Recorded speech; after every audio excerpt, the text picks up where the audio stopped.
We are the experts in leadership development. We've helped turn good managers into great leaders for over 30 years in 60 countries and 22 languages, moving beyond traditional learning approaches and helping to meet the challenges of today's world. We deliver interactive learning experiences with subject matter experts, focusing on relationships first. Measured development with results you can see. Over 1 million leaders strong, and we are just getting started. Join us.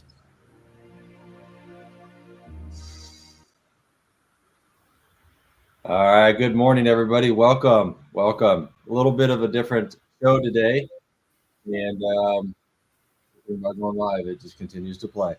That's the fun stuff. But a little bit of a different episode today. As everybody knows, I'm Cale Pearson, President of B2B Transportation, and we've got some special guests today. Manny Martinez from Crestcom. Manny, how you doing? I'm doing very well. It's always good to see you and meet with you. Awesome. Appreciate you jumping on. And Tiffany is nervous, and we're always nervous before we go live, but that's okay. So Tiffany is employee with B2B Transportation, and what we're doing here today is this is one of our coaching calls that Manny does with our team, with Crestcom through this process. It's a year-long process.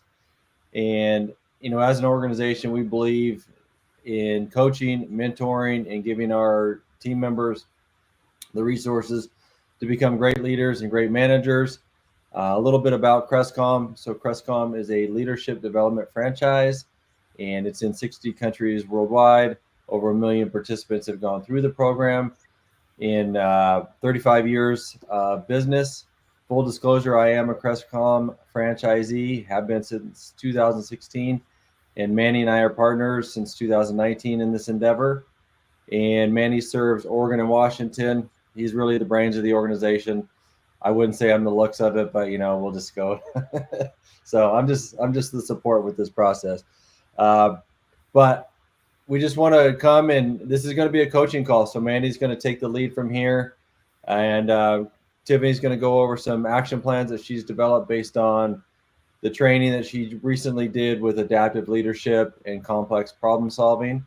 So at this point, Manny, the floor is yours, sir, and I'll add this to your stage so you can see that. Yeah, great, thank you. Can you move us back to the original look? Because I just wanted to introduce myself real quickly.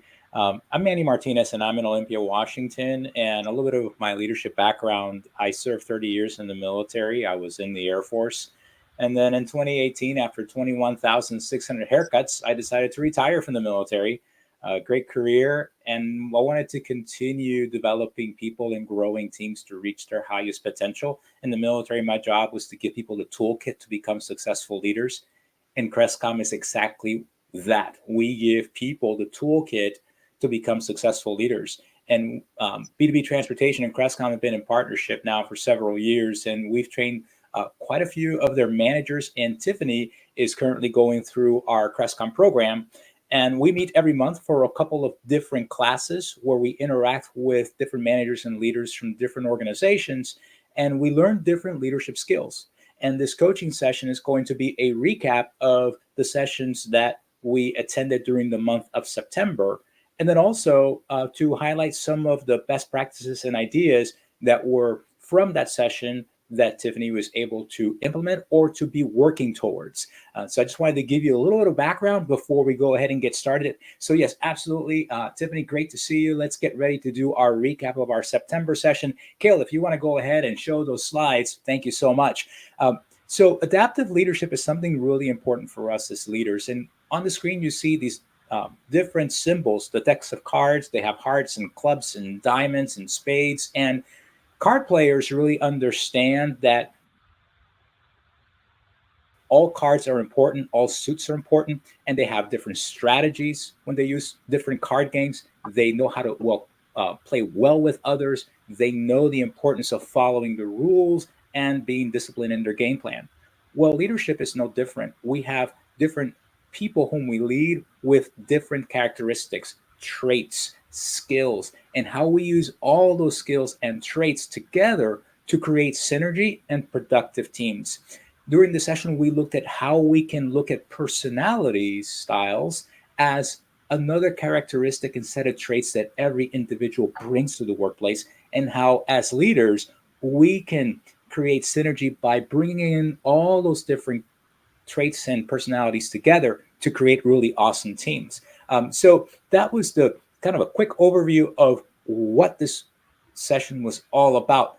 So we define adaptive leadership as the ability to recognize the personality styles of ourselves and of others, and to adapt the style and circumstances to situations.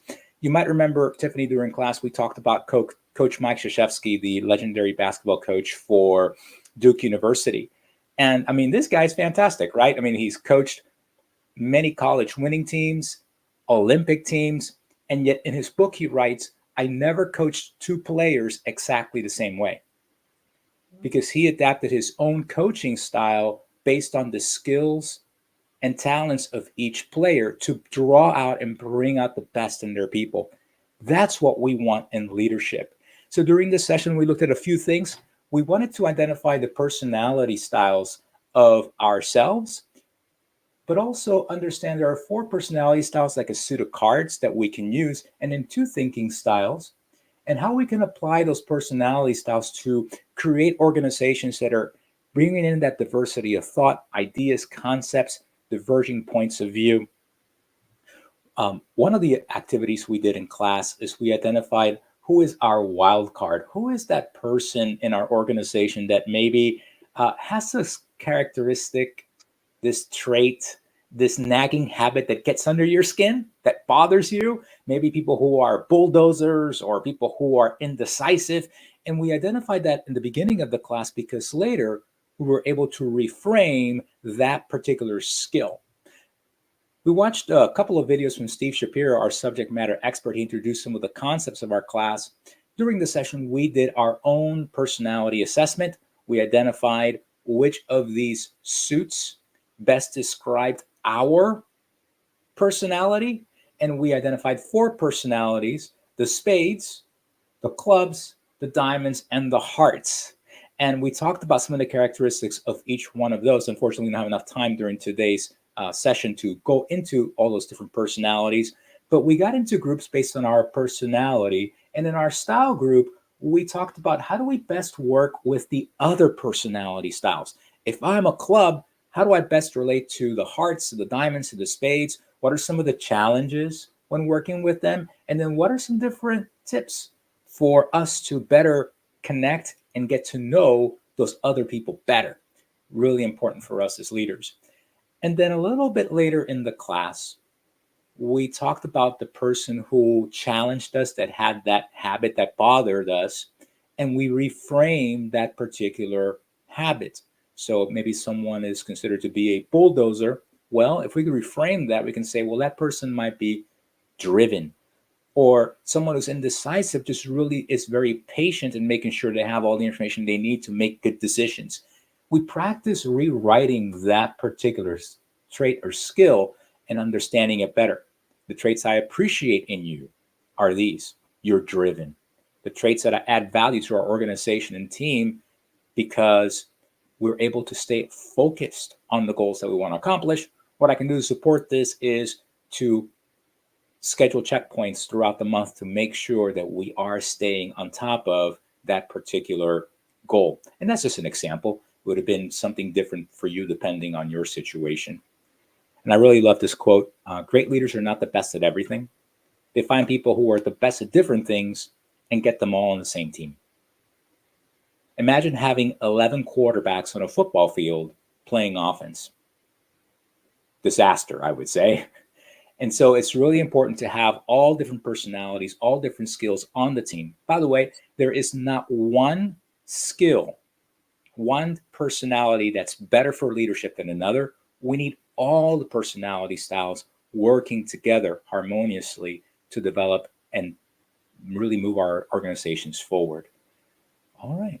So that's our quick recap of our personality styles with adaptive leadership. And Cale, I'll have us go ahead and bring down the slides and we will go to Tiffany. And Tiffany, as we went through this session, there were some best ideas, some takeaways, some action plan ideas. Let's hear from you. What was your best idea from the session, please? So the best idea for me that I took from this, because I really like the personality styles and actually being able to figure out what kind of personality style I am personally, and then being able to identify that out just in the world, whether it be with our coworkers or even family members, because sometimes, you know, that happens where you don't get along with them. So there's that.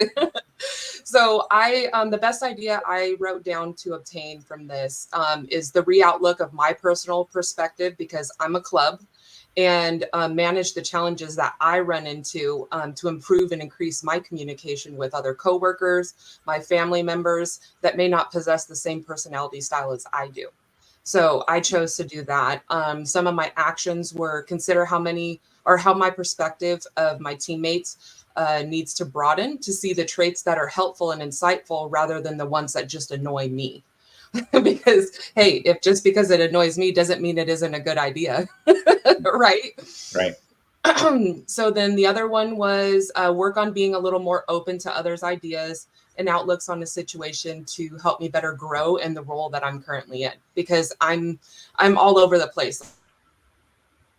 I'm working with everybody. I work with agents. I work with, you know, sometimes customers, carriers, other employees. I work with my boss, Cale, all the time. So, hey, sometimes we don't always see eye to eye on stuff, but doesn't mean that I can't open my mind, because I'm learning a great deal from Cale and he's teaching me a bunch of different things. So I take that part and in consideration for sure.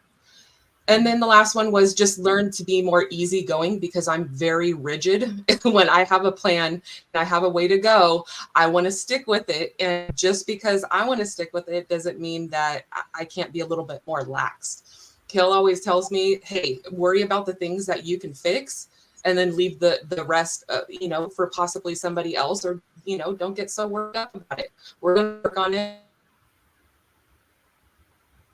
So when I have a task like that, it doesn't mean that there's a definitive deadline that I have to hit. So I need to break it down for myself, and not be like, hey, this is adamant that I get this done right now. There's some time.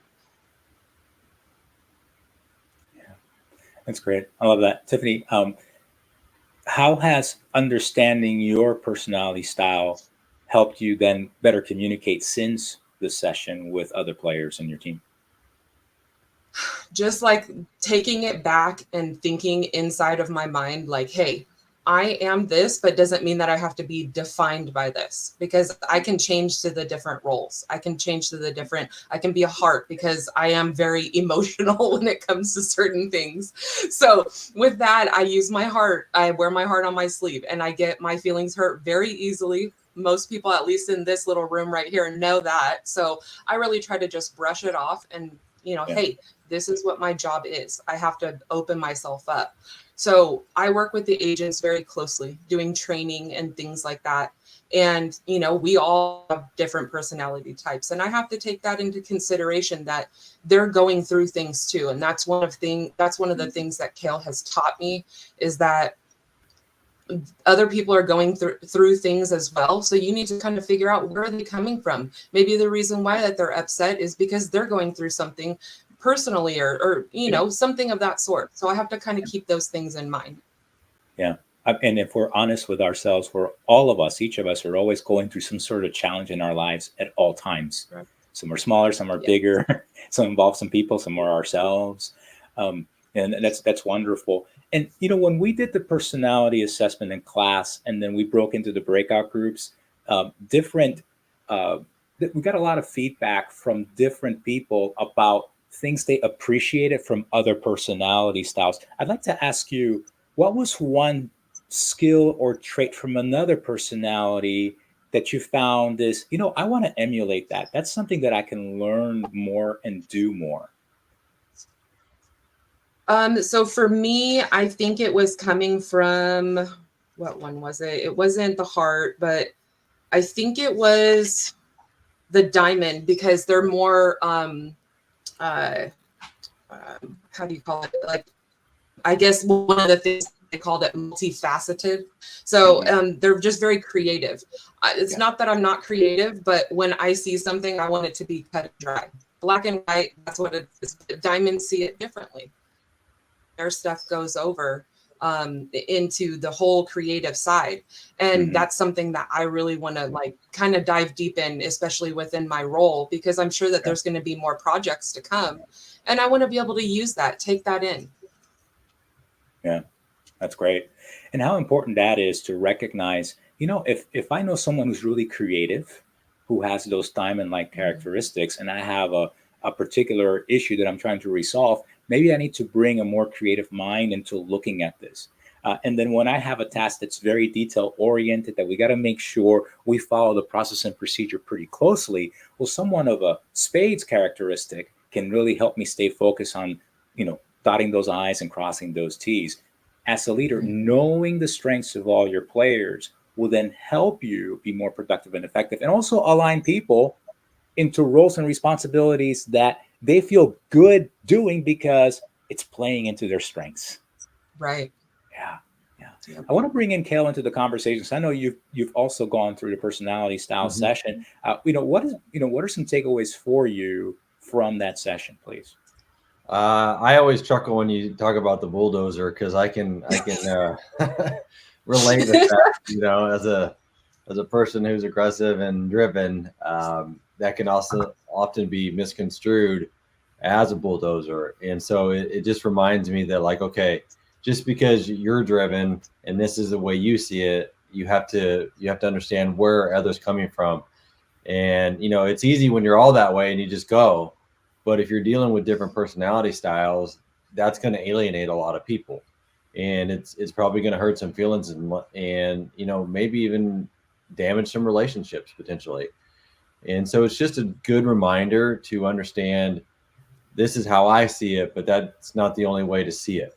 And, you know, the best teams, you know, you want those people with different ideas, because, you know, we all have a skill set, and we need people on our team that are going to bring different skill sets. Like you mentioned in the beginning, is if you have 11 quarterbacks on the field, that's a problem.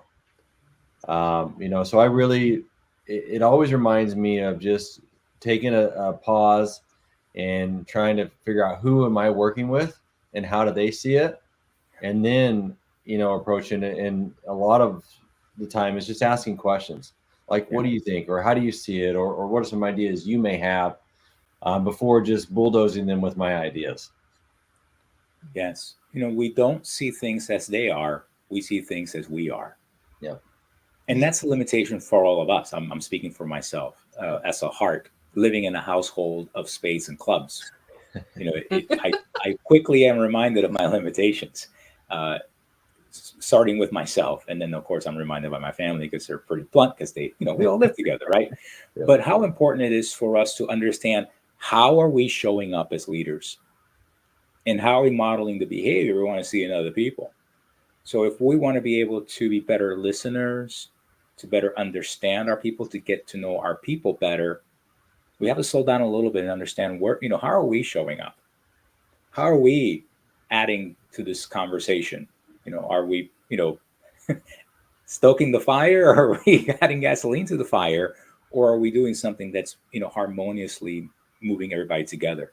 You know, I often think of leadership in musical terms. I love musical orchestra conductors, because every musical piece makes a different sound, but together they make one beautiful sound. And it's the same thing with leadership. You have different people who bring different instruments, if you will, into your workplace. How are you harmoniously then conducting them, so then they want to play their best music and have one harmonious piece playing in the background? How beautiful that is.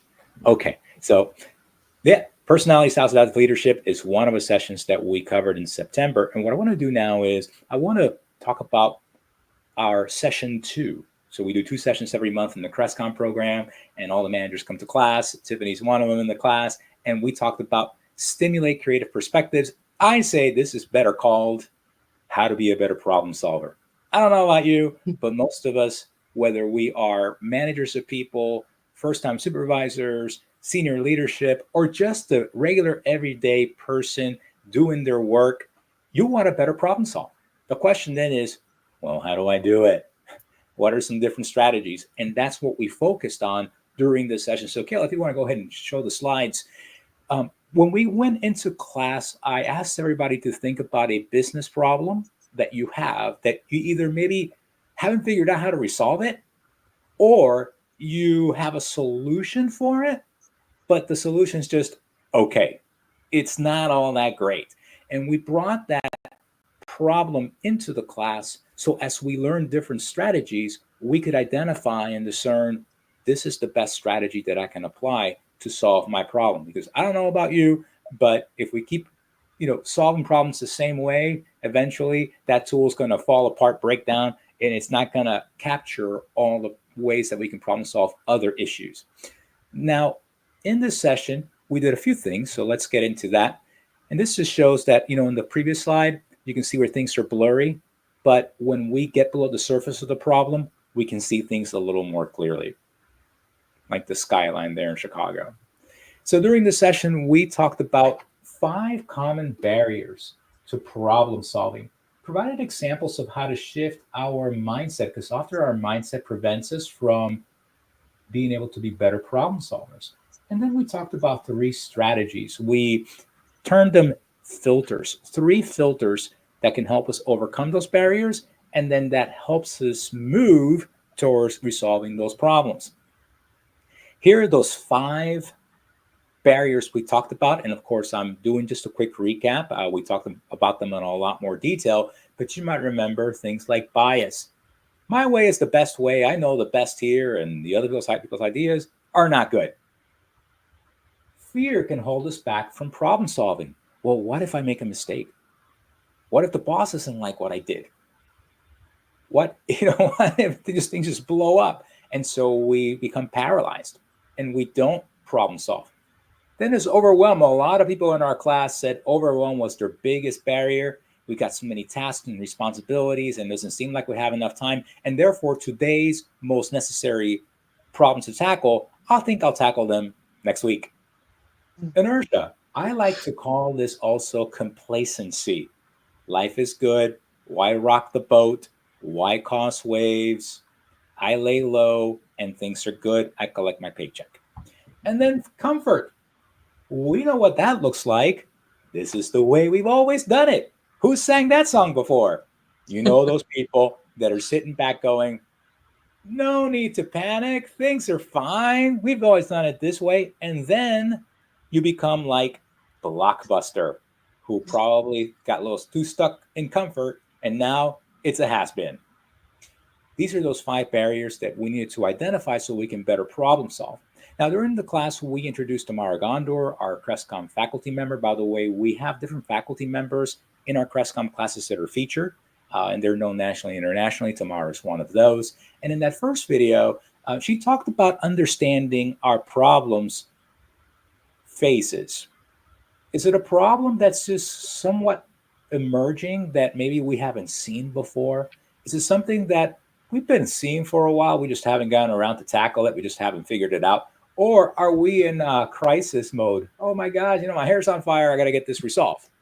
Very important to understand it. Also, the type of the problem. Is it new? Is it repeat?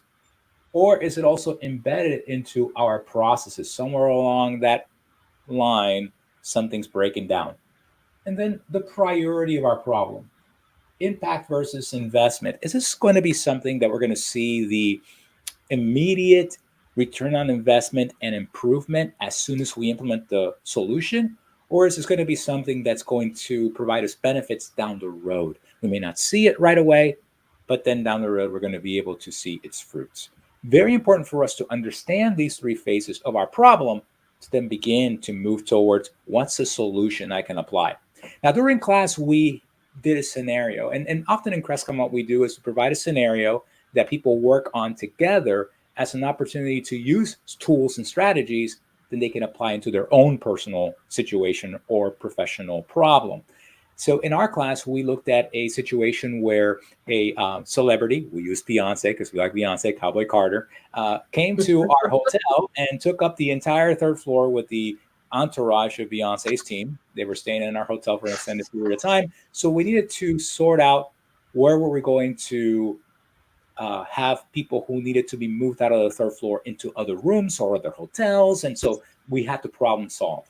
Then we had to also deal with the paparazzi and the security issues because people wanted to come and see Beyonce there. She's staying in our hotel, right? So we weren't staffed for that. So how could we resolve the hotel security issues?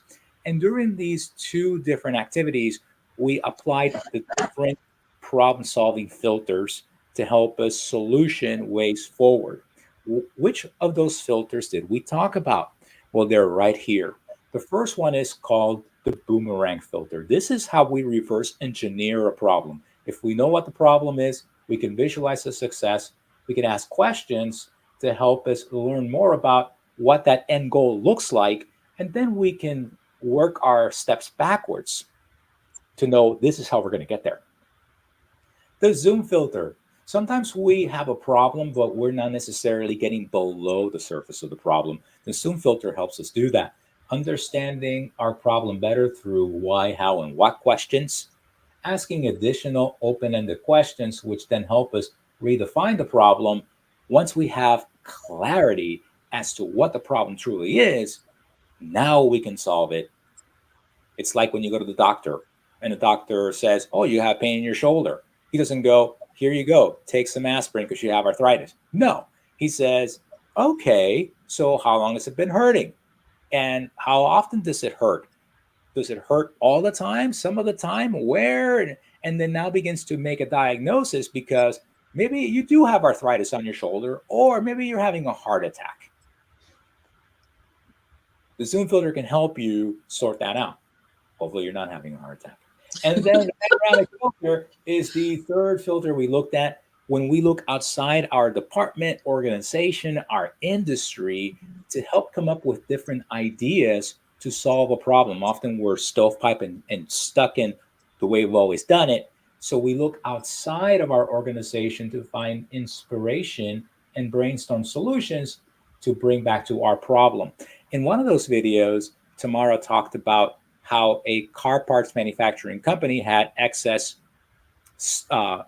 resources, inventory, there you go, and needed to figure out how to sell it. Well, they looked to Starbucks to understand how they sell their products to be able to get that inventory out there and make a profit on it. So in our class, at the latter part of it, you brought your problem from your business, and then you identified which of these filters could best help you overcome that problem. Okay, so we're done with the slides, Cale. So let's now go ahead and turn it over to Tiffany. Tiffany, I'd like to hear about, after you've gone through the problem-solving session, your best idea, takeaways from the session. Over to you, please. So the best idea that I obtained, and I know that pretty much everybody in the class decided to choose the boomerang filter because I think that one was obviously the best one. Like for me, it has it's just cut and dry, very step by step. And for most of the problems that arise for me, I think the boomerang filter was the best one to use for myself. So I liked learning about the boomerang filter and then identifying my goal, then paint the picture, the big picture. Hey, how are we actually going to get to where we want to be? And then ask the questions, creating those steps to solve the next issue that I have. So my action plans were, if I have a problem or I have a situation, break those larger problems into the smaller pieces. And then further break down the smaller pieces into even smaller ones to make the issue not seem so big and so overwhelming, because that's usually, I guess, not really my complaint, but just saying, hey, I'm usually overwhelmed. I have a lot of things to do, a lot of people to help and that kind of deal. So if I break it down and, make lists of the things that I need to be getting done, then that helps me. I've always done that. I'm very particular about those kinds of things. So that's kind of what I choose to do. Then for my result, I was really overwhelmed this last week with a series of new agent onboardings. And there was like 2 or 3 of them. And it was like, oh my gosh, like, how am I going to get all these credentials created for everybody? And just, there was so many things going on at once. And I felt like my hair was just going out of my head. So I just basically made my little list and wrote down each one of them. And then as soon as I finished one task, I checked it off. And then it started to relieve the pressure that I felt like I think I was putting myself under, because I'm usually my own worst critic. So it started to break down the pressure for me. And I was like, oh, by the end of it, I created everything that I needed to do. And then I felt the pressure lift off of my shoulders. So I'm usually my own worst enemy when it comes to that. When I first get the task given to me, I just immediately like, oh my gosh, I'm in shock. Like, these are the things that I have to do. Oh my gosh. But once I write it down, it's just, no, just follow the list and keep going with that. Yeah. So the idea of breaking those problems down, those solutions into smaller little pieces, so then it's less overwhelming. And then that way, you feel like, yes, I am capable of doing this. Yes. I have the ability to do it, the competencies, I have those skills. I just need to put it in a way where I go, okay, yeah, it's not that complicated. It's exactly. yeah. And that's a problem with many of us. Sometimes we're faced with this daunting task. I have no idea how I'm going to do it. Well, the boomerang filter helps you then break it down so then you can see, oh yeah, this is possible. Or, okay, now that I've broken that into smaller steps, is this something that I personally have to do all completely on my own?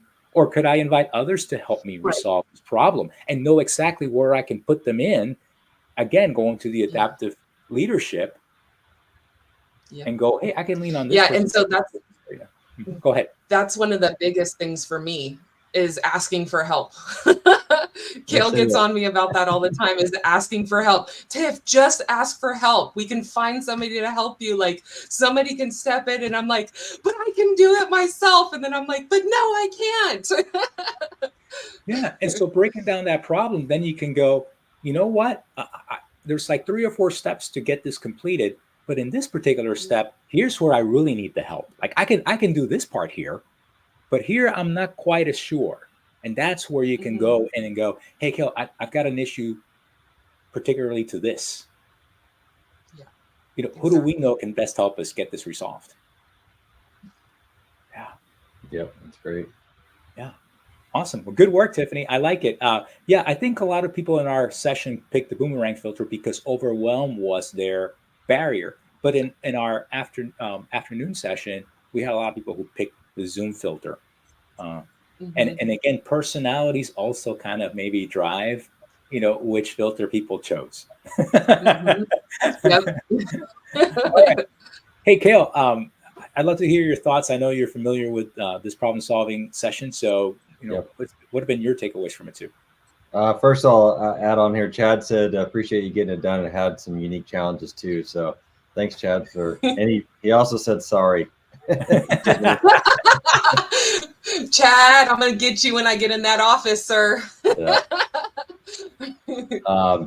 So, for me, as you were kind of going through this, it just reminds me, I was probably more with the Zoom filter, because a lot of times with what I'm doing is, I'm not zooming in. And so I need to put myself in the people's situation that I'm dealing with. Because maybe I have all these plates spinning and I'm working on all these things. And so I need to pause and take the time, and dig into it a little bit and look into it versus just assuming I know. And this last week was a really good example of that, where Steve and I covered for an agent, and it was good because we really had to zoom in to, what their challenges are with customers or entering loads or whatever it was. And so, for me, I don't usually do that on a daily basis. So it was a great reminder, like, okay, I need to look at, and I forget, we had a challenge with something, and I started asking questions, and it was like, we quickly came up with a resolution because I zoomed in. And I share that because, something happened the other day that Tiffany and I have a meeting on this afternoon that we were unaware of. And, just talking to an agent and like, hey, how are things going? He's like, I always ask, is there anything we can do better? And he brought something up. I was like, I had no idea that was an issue. And I go, that's a major pain in the A, because it would be for me. I'd be like, that's, so just zooming in helps you solve those things that maybe they're not, in this instance, complex, huge problems, but they're annoying and they're cumbersome, and they could lead to errors that affect your service either for your customers or your carriers. And we don't want any of those. So that zoom in filter is really good to, dive in and then zoom back out. So I really like that filter. Yeah, thank you, Cale. And can we put that slide back on on the filters? And you brought up something that's really important, that all of us, whether we are leaders and we're in management, every day, people doing the work that needs to be done, we don't ask enough questions, and therefore we don't listen. As a consequence of that. So you noticed here, we for the Zoom filter, we ask at a minimum a why, a how, and a what question, and 2 more questions. You can certainly ask more questions. But here's what's interesting. Let me ask you guys, how, on average, how many questions does a 3 to a 5-year-old ask in a day? Take a guess. A couple hundred, I don't know. 1,000 is a little too much, but 300 on average, okay? 300. How many questions in a day does an average adult ask?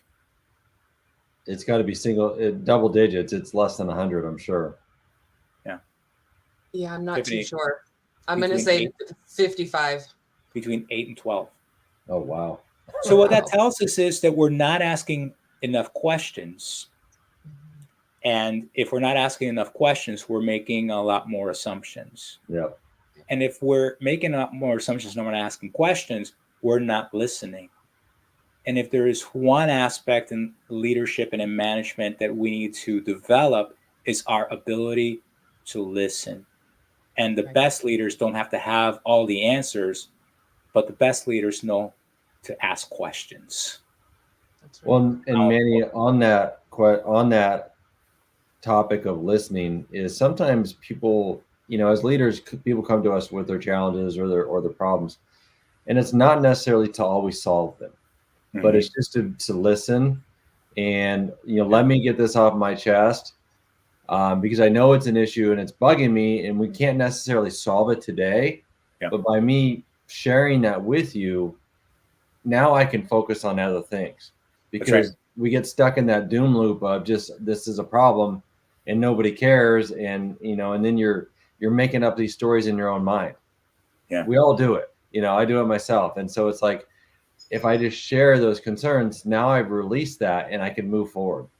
Yeah, it's great. I love that. And ideally, as the leader of B2B transportation, Cale, your job is to empower Tiffany to become a problem solver, instead of, Tiffany coming to you expecting you to solve all the problems. The goal is we empower our people to become better problem solvers, to come up with those solutions, to be able to, think more strategically. And this session definitely does that. I want to empower my people to become better problem solvers. And when they're all better at looking at issues and challenges and even opportunities, and moving forward on them, then that makes all of us a better team, because the person at the top can only think of so much, can only come up with so many ideas. It requires the whole team. After all, you hired them for a reason. You want to bring in all the talents that they have to make a much better and productive team. And you can certainly remove this slide, Cale. I wanted to ask, as we're wrapping up the coaching call. So Tiffany, this is now, you started our Crestcom program in January. So it's been 9 months since you've been going through this leadership journey. I just want to ask you, as you've gone through this leadership journey with Crestcom, what is one area, professionally or personally, whichever one you want to choose, what is one area where you see that you have grown, that you have developed, that you certainly have, sharpened your axe when it comes to leadership? So one of the main ones, and I always go back to it because of just the duties that I have in my position, I always go back to this session of change how you manage change.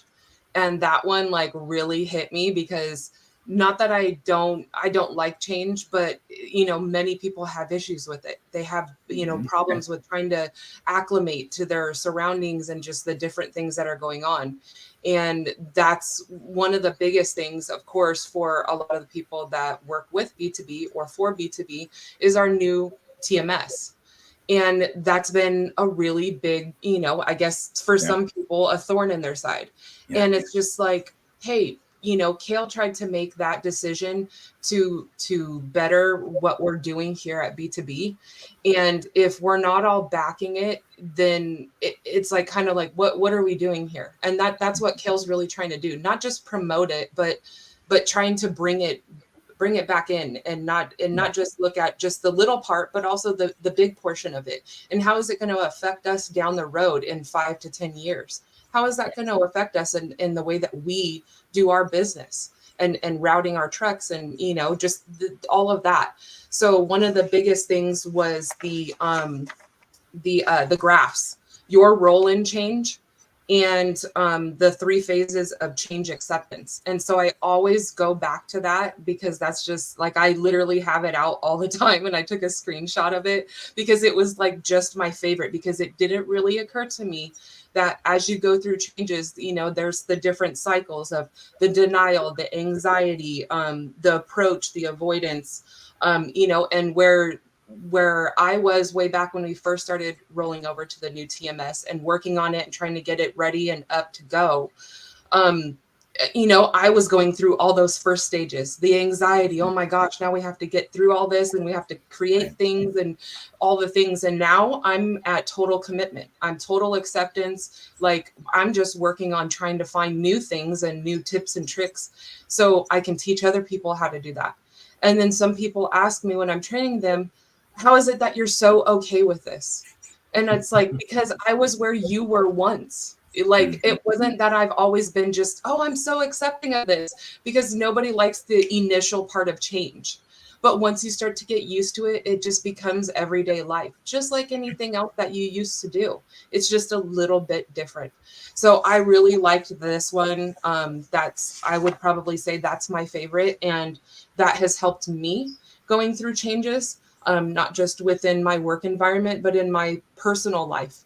I've gone through a multitude of different changes through different things, and me trying to become a better person and a better coworker and stuff like that. And that's why when Cale actually talked to me about this back last year, when I was up in Oregon and kind of visiting, he said, hey, what do you think about becoming part of the Crestcom leadership and trying these sessions out? And I was like, you know what? I think I'd really like to do that. So I reminded him again, hey, when does that start?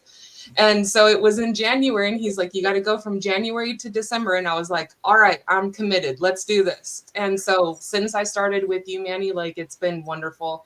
And I'm not just blowing smoke. Like, it's literally been really cool, because for me, it's just helping me in so many different areas and giving me the chance to reflect, because it's not just, oh, this full week is full of all these sessions. You have 2 different sessions, and then you get a month to reflect on that and work on that certain thing that you've brought up for our session.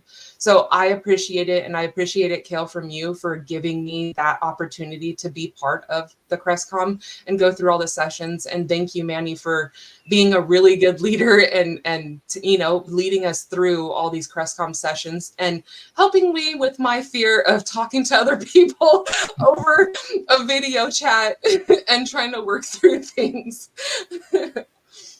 Well, thank you. I appreciate that. Yeah, well said. And gosh, we still have 3 months to go. So, next week we'll have our sessions on It's Your Business Too, and shift into mental agility and resilience. We'll look at time management and delegation in November, and then conflict management.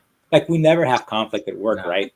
We'll look at that in December, and teamwork through Team Fusion. But yes, December's conflict management session is one of those ones that people go, oh, I know how to handle conflict. Okay, we'll see. Yeah, Cale, I'd just love to hear your thoughts as to how this program has impacted your team. Wow. We don't have enough time for that, but to summarize it. I think one of the common things is it gives us a language that we can all share and we can all identify with and understand when we're going through those problems, of how we frame them, how we communicate, maybe taking a step back, being more patient with each other. I can tell by how, Tiffany held the mic for a long time. She was very passionate about that process, and that's great. No, I loved it because you were just speaking from the heart. Yeah. And to me, that is huge. And yeah, we've had, I don't even know, I'd have to look, probably a dozen people or more go through this program. And I just always believe in pushing people to, get more out of themselves than they ever thought possible. And sometimes, my voice, if it's only my voice all the time, it's not going to have the same impact as if, we're bringing somebody with different views that is impartial to this process of like, hey, have you considered this? Or, what about this approach? And I think that is so critical because none of us have all the answers. We just don't. And if we think we do, you're mistaken. You can be the smartest person, but it doesn't mean you have all the answers. And so just having different ideas, and sometimes, when you go to these programs, it's somebody in a different industry that has approached maybe a similar problem entirely different, that is like, oh, I never even thought about that. And so you're going to get ideas that are fresh to our industry, because sometimes when you are in an industry, you just hear the same things over and over, or you're doing what your competitor did, or they're doing what you did. And, you got to step out and, look at different ways to do things. So there's just so many things, in the follow-up, the accountability is huge. There's a saying I say a lot is how you do one thing is how you do everything. And, it's important that we take the time and the effort and actually work on our skills as leaders to become better. Yeah. Thank you. Yeah, that's great. I love that. Thank you for that. And yeah, Tiffany, good work as always, and keep working towards sharpening your axe through those action plans and the things that you're committed to accomplish. Yeah. And this has been great. I love this conversation. I'm sure, Cale, you're going to be wrapping things up. So I'm done talking. Yeah, awesome. Yeah, no, I just appreciate everybody putting themselves out there. Tiffany did great in a live setting. And, as Manny, as always, just appreciate, your wisdom and what you bring to it. And your hard approach, grounds me a lot of times with my bulldozer approach. So cool.